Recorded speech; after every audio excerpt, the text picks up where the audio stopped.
پھانسی کا پھندا تیار تھا۔ ملزم کو پھانسی گھاٹ میں لایا گیا۔ جلاد نے کالا کپڑا منہ پر ڈالا اور لیور کھینچ دیا۔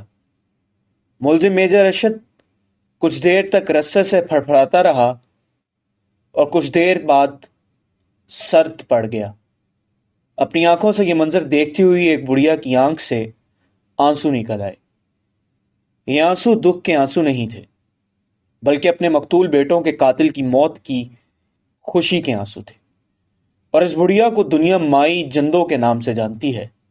آج اس ویڈیو میں ہم مائی جندو کی زندگی اور اس کی حق کے لیے جدوجہد پر سرسری سی نظر ڈالیں گے۔ لیکن دوسری دنیا کے اسرار و رموز اگر ابھی تک آپ پر نہیں کھلے تو ابھی ہمارا چینل سبسکرائب کریں اور گھنٹی کے بٹن کو دبا دیں۔ کون یہ جانتا تھا کہ ایک ضعیف بڑھیا ان لوگوں کو کیفر کردار تک پہنچائے گی جو ہماری حکومتوں کو کیفر کردار تک پہنچاتے ہیں، مگر ان کمزور کاندھوں، گندمی رنگت، جھریوں سے بھرے چہرے، بڑھاپے کی وجہ سے کامتے ہاتھوں نے وہ کام کر دکھایا جو بظاہر ناممکن تھا۔ ناظرین، وہ کام تھا ایک وردی میں چھپے قاتل کو پھانسی کے پھندے پر پہنچانا۔ مائی جندو آج دنیا بھر میں بہادری کا استعارہ ہے۔ وہی مائی جندو جو بالکل ان پڑھ تھی، مگر آج کئی پڑھے لکھے اس کی شجاعت کی داستان لکھ کر اپنی روزی کماتے ہیں۔ اس نے بہادری کے گر نہ ہی چیگویرا سے سیکھے تھے اور نہ ہی اس کا شجرہ ٹیپو سلطان سے ملتا تھا، مگر اسے ایک واقعے نے اتنا مضبوط کر دیا تھا کہ اس کے سامنے وردیوں والوں، ٹینکوں والوں، کالے کوٹوں والوں کی ایک نہ چلی۔ 1942 میں ٹنڈو بہاول میں ہاریوں کے ہاں پیدا ہونے والی جندو نہیں جانتی تھی کہ ایک دن دنیا اسے مائی جندو کے نام سے جانے گی۔ جہاں کہیں بھی ظالم کے خلاف ڈٹے رہنے کی بات ہوگی، وہاں مائی جندو کا نام صفحے اول میں ہوگا۔ ناظرین، یہ بات ہے 1992 کی۔ پاکستان کے جنوبی صوبے سندھ میں سندھ آپریشن کلین اپ بڑے زور و شور سے جاری تھا۔ یہ آپریشن سندھ کے ڈاکوؤں کے خلاف کیا جا رہا تھا، اسی لیے اس آپریشن کو تمام حلقوں سے پذیرائی مل رہی تھی۔ 5 جون 1992 کو میجر ارشد جمیل اوان، جو اس وقت ٹنڈو بہاول میں تعینات تھے، ان کی قیادت میں فوج کے ایک دستے نے یہ دعویٰ کیا کہ انہوں نے 9 ڈاکوؤں کو دریائے سندھ کے کنارے پر مقابلے میں مار ڈالا تھا۔ فوج کے ذرائع نے یہ دعویٰ بھی کیا کہ ان ڈاکوؤں کا تعلق ہمسایہ ملک بھارت کی خفیہ ایجنسی را سے تھا۔ اس خبر کو ملک کے تمام بڑے اخبارات میں چھاپا گیا۔ فوج کی خوب پذیرائی کی۔ خبریں چھپنے کے بعد اس وقت کے وزیر اعظم نواز شریف اور chief of army staff general Asif Nawaz نے بھی خوب پذیرائی کی۔ وزیر اعظم نے چیف آف آرمی اسٹاف کے ساتھ دریائے سندھ کے کنارے واقع ٹنڈو بہاول کا دورہ بھی کیا، جہاں فوج نے اس مقابلے کا دعویٰ کیا تھا۔ اس وقت سندھ میں ISPR کے نگران بریگیڈیئر ریٹائرڈ سولت رضا بھی وزیر اعظم کے ہمراہ تھے۔ ان کے مطابق وزیر اعظم نے فوج کی خوب پذیرائی کی تھی اور ان افسران کو انعامی رقم دینے کا بھی اعلان کیا تھا۔ دوستو، مگر چند دن کے بعد مقامی صحافیوں کی مدد سے یہ معمہ حل ہوا۔ ان صحافیوں میں ناز سہتو کا نام بھی قابل ذکر ہے۔ ناز اس وقت ایک انگریزی اخبار سندھ آبزرور اور ایک سندھی اخبار خادم وطن دونوں ہی کے ایڈیٹر تھے۔ ناز سہتو کے مطابق 3-4 روز تک بڑے شہروں کے اخبارات میں بھی اس واقعے کی خوب پذیرائی ہوئی، مگر پھر مقامی صحافیوں نے سارا پول کھول دیا۔ ناز سہتو کے مطابق مقامی صحافیوں کی تحقیقات نے معاملے کا سارا رخ ہی بدل ڈالا اور پورے ٹنڈو بہاول کو معلوم ہوا کہ مائی جندو کے خاندان پر کیا قیامت ٹوٹی ہے۔ اس وقت کے انگریزی اور اردو اخبارات اور اب انٹرنیٹ پر موجود تمام معلومات کے مطابق میجر ارشد جمیل اوان کے بعض قرابت داروں کا مائی جندو کے خاندان کے ساتھ کوئی زمینی تنازعہ تھا۔ وہ مائی جندو کے خاندان کی زمینوں پر قبضہ کرنا چاہتے تھے۔ بس اسی سلسلے میں انہوں نے میجر ارشد سے مدد چاہی۔ بعض تحقیقات کے مطابق 5 جون 1992 کی رات میجر ارشد جمیل کی قیادت میں 15 رکنی دستے نے مائی جندو کے گھر پر چھاپا مارا اور مائی جندو کے خاندان کے 9 افراد کو اغوا کر لیا۔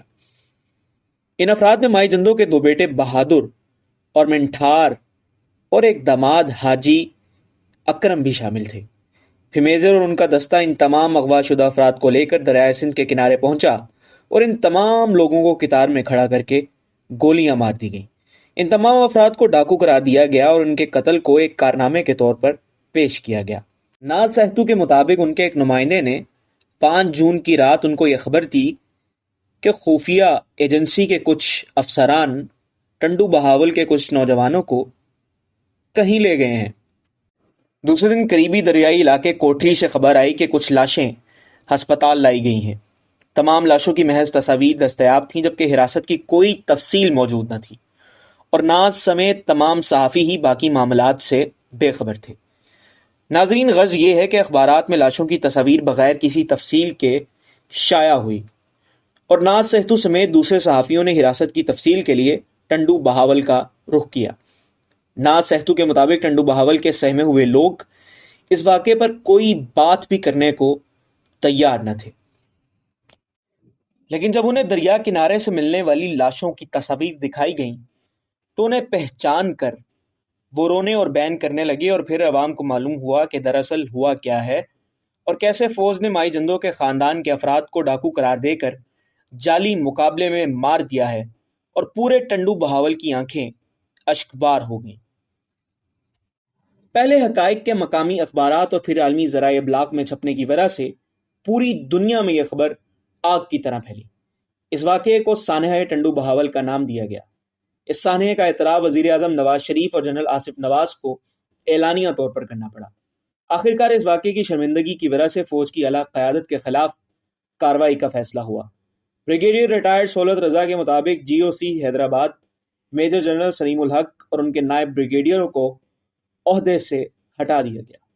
جمیل سمیت ان کے دستے کے تمام ارکان کو برطرف کر دیا گیا، اور میجر ارشد کا فیلڈ جنرل کورٹ مارشل ہوا۔ جب لاشیں ٹنڈو بہاول لائی گئیں تو پورے گاؤں میں قیامت کا سما تھا۔ کچھ لوگوں نے مشورہ دیا کہ لاشیں خاموشی سے دفنا دی جائیں، بھلے ہاریوں کا اب ان لوگوں سے کیا مقابلہ۔ اس سب میں مائی جندو بالکل خاموش تھی۔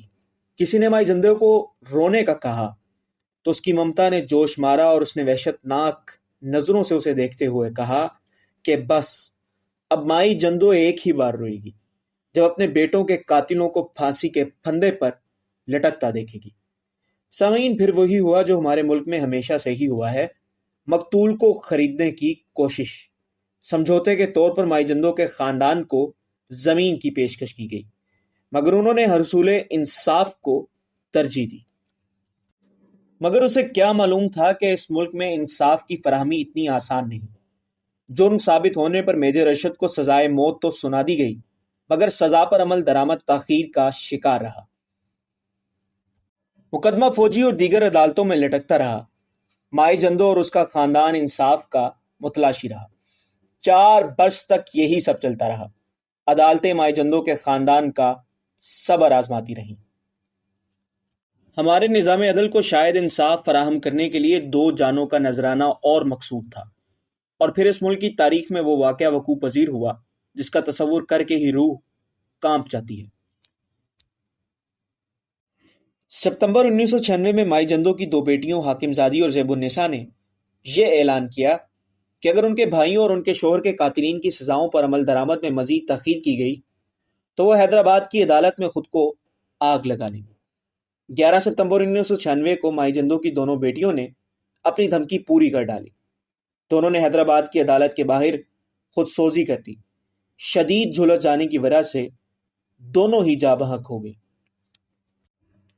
کمرہ عدالت میں بیٹھے ججز کے کانوں تک ان کی چیخیں پہنچی اور ان کے کانوں میں سور پھونکتی رہی کہ حوازادیاں بادم کے بیٹوں سے انصاف چاہتی ہیں، ان کو اب انصاف دیا جائے، اس سے قبل کے سب ہی قہر الہی کے حق دار ٹھہریں۔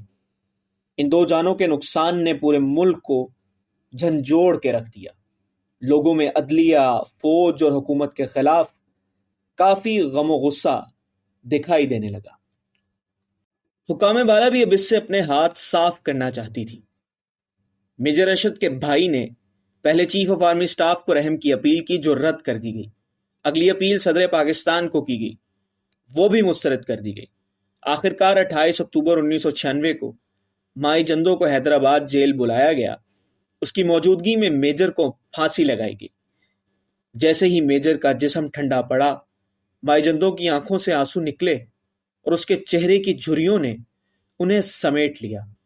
مائی جندو کو انصاف تو مل گیا، مگر 2 جانوں کے ضیاع پر۔ رہتی دنیا تک یہ سانحہ ہمارے عسکری اداروں، عدلیہ اور حکام بالا کی نااہلی، بدنیتی اور بے حسی کا گواہ رہے گا۔ 4 سال بعد یعنی سن 2000 میں مائی جندو بھی اپنے بچوں کے پاس چلی گئی، مگر جاتے جاتے ایک سوال ہمیشہ کے لیے پیچھے چھوڑ گئی کہ ہمارے نظام عدل کو انصاف کی فراہمی کے لیے کتنی اور مائی جندو درکار ہیں۔ امید ہے کہ آپ کو ہماری یہ ویڈیو پسند آئی ہوگی۔ ہماری ویڈیو کو زیادہ سے زیادہ شیئر کریں اور اپنی قیمتی آراء کا اظہار کامنٹ سیکشن میں ضرور کریں۔